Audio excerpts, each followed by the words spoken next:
नमस्कार, लोकसंदेश न्यूज मध्ये आपलं स्वागत। मी अश्विनी। चला तर पाहूया आजच्या विशेष बातम्या। सांगली दिनांक 19/7/2025 मनपा क्षेत्राचा झपाट्याने विस्तार होतो आहे। शहरात अनेक ठिकाणी वीज वाहिन्या इमारती शेजारून जात असल्याने धोकादायक बनल्या आहेत। नागरिकांच्या जीविताला धोका निर्माण होतो आहे। त्यामुळे या धोकादायक वीज वाहिन्याकडून अत्याधुनिक केबल टाकण्यासाठी खासदार निधी देऊ अशी ग्वाही खासदार विशाल पाटील यांनी दिली आहे।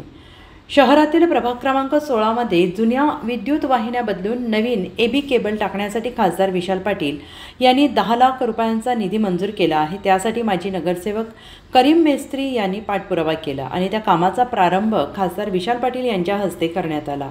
यावेळी ते बोलत होते। या कार्यक्रमाला माजी नगरसेवक करीम मेस्त्री, मंगेश चव्हाण, मयूर पाटील, तौफिक शिकलगार, फिरोज पठाण, शेरू सौदागर, नामदेव चव्हाण, हेमंत खंडागळे, आसिफ बाबा, जब्बार बारसकर आदी उपस्थित होते।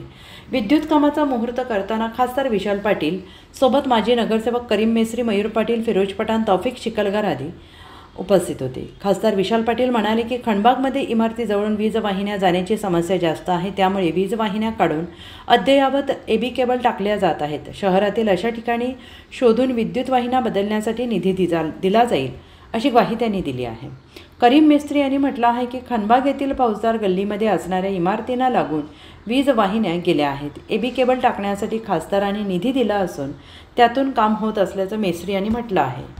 अशाच विशेष घडामोडींसाठी आमच्या YouTube चॅनलला सबस्क्राइब करा, फेसबुकला लाईक करा आणि इन्स्टाला फॉलो करा।